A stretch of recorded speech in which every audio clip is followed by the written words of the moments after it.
I found texts of my wife to my friend begging him to sleep with her and that she was great at keeping secrets. Now she's begging me not to leave her. All final updates. Update 3. Well, since this morning I no longer call that house home. I seen on the calendar that my wife had a hospital appointment with her ophthalmologist. So knowing she would be gone for few hours, I took that as an opportunity to get my stuff together and move out, which I have. After getting my things moved and sorted, I just put the house keys on the kitchen table, along with the divorce papers I received from the divorce lawyer last week, and was on my way. I've blocked both my wife and mother's numbers, and any communication I have with my wife going forward will be done through my lawyer. In terms of my living situation, I'm staying with a friend for a week or two, but hopefully I should be in my own rented place before Christmas. I haven't spoken to my parents in a few weeks. Last time we spoke was via text, and I tried to tell my mother, in explicit detail, the things my wife was saying during her text to jacket holder. Why it hurt me so much, and why I didn't think it was her first time doing it with the whole "I'm good at keeping secrets" comment, and thus could never trust her again. My mother texts back saying she couldn't speak to me when I was like this, and she would let me cool off. She tried to phone me a few days ago, and I just blanked her call, and has said a bit further up, since today have blocked her number. I feel so let down by my parents, and at this point, it almost feels worse than the original betrayal from my wife. The way I'm feeling right now, I don't think I'll ever speak to them again. I think in times of strife, you look to your family to be strong for you, to be a rock and give you, the wronged one, support. My parents have been weak. They've made me feel like the one in the wrong, like I'm overreacting, and it's me that's ripping this family apart. Well, it's not. I didn't ask them to move mountains for me, just move my cheating wife out the house, and they made their choice. My father also had the chance to put his foot down for once in his life and stand up for me, but didn't. You make your choices and you live with them, I guess. I loved my wife more than anyone on this earth, and I was broken when I discovered what she was doing. I think we all have boundaries, and once those boundaries have been crossed, things change irrevocably. When I read those horrible texts, something changed inside of me. I fell out of love with her, like being snapped out of a spell in the movies. Anything tried after that is just delaying the inevitable. I have to say that I'm interested in the whole dynamic of their relationship now that I'm gone. Like, are my parents going to continue supporting her knowing that it has finished their relationship with their son? As for me, I'd love to travel. My wife hated flying, so most of our holidays had been to southern England, the likes of Newquay and Torquay and Cornwall and Devon, so it would be great to travel abroad again. The last time I was abroad was when I was 20 for a mate's holiday in Greece, so 13 years ago. I'd love to see a bit of America, so once this pandemic calms down, I've definitely got my sights on the States. Update 4. It's been over 7 months since I first posted on Reddit, and I honestly thought that was it for me, as I didn't need any more advice. I had made my decisions and done what I said I would. But I got a phone call this morning that has dragged me back into the mire. I have moved 15 miles away, changed my phone number, and am still in the process of divorcing my wife. She has completely ignored all the requests from my divorce lawyer to cooperate, which has hindered things. We're now in the process of putting in an application for deemed service and trying to have her served officially by the courts. If she continues to ignore, then I can proceed with a divorce without her input. Well, this morning while at work, I got a phone call from my friend telling me that my dad was trying to get in touch as my mother is not well, and would it be okay if he gave him my number. I said okay, and my dad phoned to tell me mom is in hospital. She's stable though not great. Obviously, I was shocked, as I've not heard my dad's voice for so long. It was also the most emotional I've ever heard him. He told me my mom really wants to see me, so would I meet him at the hospital tonight and go in and see her with him. I said okay, and I've arranged to meet him outside the hospital. I ended up going home from work as I couldn't concentrate, and I'm climbing the walls here wondering if I've made the right decision. Wondering if I'm about to get dragged back into this poop show that I walked away from. I've never felt so nervous in my life, and the lack of control I have over the situation has sent my mind spiraling in lots of different directions. I feel like I'm walking into a burning building blindfolded with no idea where the exits are. Why does she want to speak to me now? Has she had a change of heart? Unless she's also had a personality transplant while in there, I find that unlikely.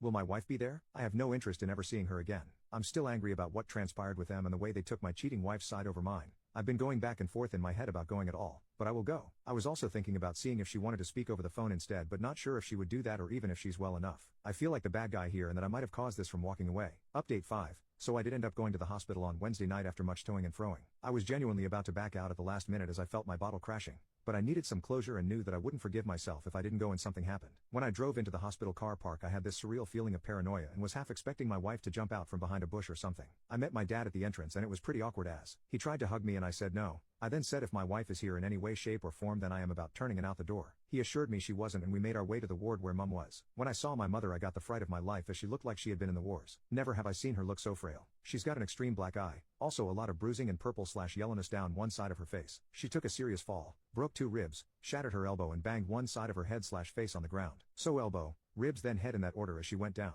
She looked zombified but perked up when she saw me. She told me how much she's missed me, and that she wasn't sure she'd ever see me again. I told her if she had really wanted to get a hold of me, she could have done. We spoke for a bit about what exactly had happened, and how she was down for a few hours before my dad found her. Also that she was determined to get back to normal and mend bridges with me. I brought up my wife and that I had been pushing for a divorce, but she was either ignoring the letters or wasn't getting them, so I asked if she's still in the house. Mom admitted she was, and Dad started to look uncomfortable. I just looked away in disgust. Mom started saying how lost my wife is without me and that she's not in a good way. I knew then that nothing will change. She's not had an epiphany or seeing things from a new perspective. She just wants the status quo back. She said that the house is my home and always will be, but I told her I don't want it. It means nothing to me anymore and all it holds are bad memories. I stayed for under an hour all in all, When I left I said if I want to get in contact I will, but don't be waiting over the phone for me to call, as you might be waiting a while. When Dad walked me out he asked if I would keep in touch with him and I said I would. Whether that's right or wrong I don't know, time will tell. When I got home my emotions were a bit all over the place, from sadness to anger, but I'm glad I went. Couldn't help think about my wife as well, and what she once meant to me. It'll never not hurt. When I think about everything that's happened in the last 7 months, it honestly doesn't feel real. The speed at which everything fell apart was just spellbinding. I know life comes at you fast, especially when you're not paying attention.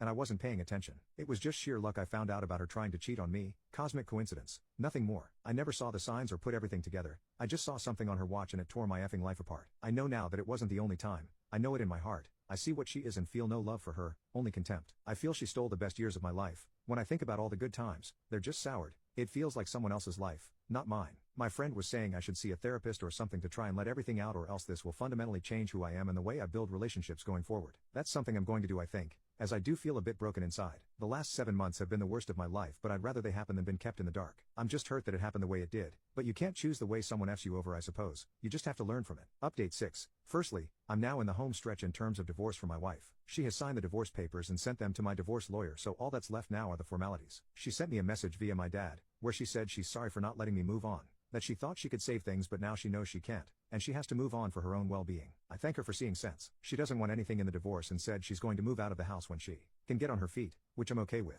In terms of my mother, I haven't spoken to her yet, but my dad said she's doing a lot better after getting out of the hospital and getting some normality back. I don't know how things will pan out with them, but I've said that if the house is going to be mine then I want them to put it into my name now, to give me some security, then we can start trying to build bridges. We'll see how that goes. My biggest battles ahead are in my head, and trying to get over everything that has happened. The brain is a wonderful yet frightening thing. To give you an example, I can still taste the truffles I scoffed then threw up at my grand's house when I was like 5. I've never eaten truffles again, but I can still taste those effing things 30 years later when I think about it. What I'm getting at is I don't want to harbor thoughts, feelings and opinions about everything that's happened 30 years down the road. I don't want to be one of those older people who's had everything good knocked out of them by the pain of life. You often hear about those people, how they used to be good, kind or funny, but somewhere along the line, they've had experiences that have forever changed them, turned them into a person they never wanted to be, and all that's left is pain. I don't want to be that person. I have to let this pain go before it consumes me. I have started therapy and spoken to a psychiatrist both over the phone and in person, and it has helped me a lot to speak candidly about everything, if only for a little while. My psychiatrist also said something to me that really struck a chord. When I was moaning about how my best years were behind me, she said your best years are the years you've got left. What I think she meant is the past is gone.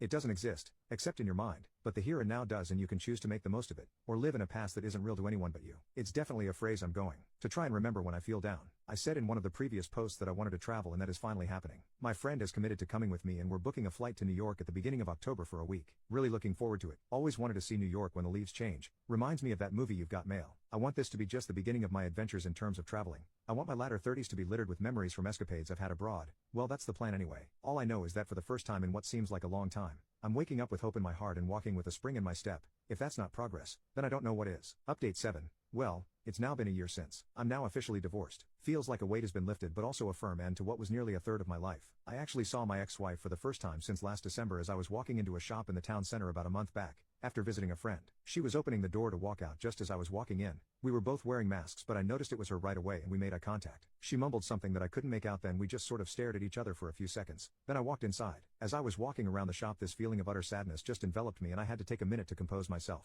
It just goes to show, all it takes is one look for you to feel straight back to square one. Do I miss her? No. I miss the person I thought she was, but that person doesn't exist anymore, if she ever did. I don't wish her hurt or hardship though, I really don't. I just refuse to move forward any longer with hatred in my heart. The only person it'll burden in the long run is me. I also found out from a friend's girlfriend that she was sure she saw my ex-wife outside a pub in the city, all over another guy a couple of years back. Apparently she never said anything to me or my friend because she wasn't sure it was her and she didn't want to meddle. I'm extremely pissed off with her, as I could have done with that information years ago. It's hardly conclusive, but I could have confirmed if she was out that night, etc., and it would have saved me a lot of heartache in the long run. Now I know why I've never liked her. One of the reasons we wanted to book a flight to New York in October was that the travel ban between the USA and UK was supposed to be lifted in September for fully vaccinated travelers. Unfortunately, that has now been moved back to November 8th, which has put our plans into limbo. My friend also can't get the time off work now till the new year, so if I'm to go then I'll have to go alone, which is a bit poop since we were both invested in going together. I'm pretty set on going in the new year with him, though I'll have to think things through more thoroughly. One thing this pandemic has consistently been able to do is throw up curveballs, so I really can't complain or say I'm surprised. I'll get there though, by hook or by crook. This is just the start of my journey in that regard, remember? I'm struggling when it comes to my parents and that all I feel towards them is complete apathy. I'm just having a difficult time feeling anything, and no matter how hard I try, I don't think that'll change. My dad has tried to build back the relationship again, but I just don't care anymore. That might sound harsh, but it's the truth. I said in my last post that I wanted them to put the house in my name, though I haven't followed up on that. I think I was just angry at the time and wanted to assert some dominance at the outset of our conversations, but I really couldn't give a F about that house. I think I would rather live in the house from Nightmare on Elm Street than there. It wouldn't change anything anyway. It can't turn back time unless it's turned into a time-traveling house since I've gone, or circumvent what they did. It's just the sad consequence of the choices they made. To anyone out there thinking of forgiving a cheater, please don't, I implore you. You're flogging a dead horse. Don't be that person, desperately scrambling to put out fires started by your cheater partner while they gleefully reignite them. I feel stronger than ever after everything that's happened, and reading a lot of infidelity support forums in the last year, that you're letting yourself in for a world of hurt if you don't cut your losses. Kind of a relevant story, but at the start of the year, I had a really scary experience when I cut the back of my trouser leg on a metal bin while brushing against it at work. I never realized it had caused a cut until I went home, and when I went to bed at night, I felt kinda weird. I woke up about 2 a.m. and my leg was pulsating. I felt deathly ill, was seeing double, dizzy, and was alternating between a severe fever and chills. I understood right away it could be sepsis, so I phoned an ambulance, which they said was going to be 2 hours plus, as it was a Friday night and at height of COVID and my thoughts were doing light speed laps around my head while I was hyperventilating like crazy. Do you know the only thing that calmed me down when I was freaking the F out? I accepted that I was possibly going to die, and then for some reason, I just didn't feel afraid anymore. I don't know if it was the whole accepting fate state of mind, but when I accepted that it might be over, it took all the permutations out of the equation and everything became very simple and calm. I've been thinking about it a lot lately, and when I think about cheating/betrayal I feel very similar. You have to accept that what you had is over. It's long gone if someone is willing to plunder such depths and stab you in the back so mercilessly for their own gratification. Fighting that unwinnable battle is noble and all, but when you're pissing into the wind with lottery odds of success, is it worth it? Is it worth the pain? I don't think so. I understand everyone has their own situations with kids, etc., but some fights are just straight up folly. Accept that it's over and things will quickly become clearer. That's just my view. It's only after we've lost everything that we're free to do anything.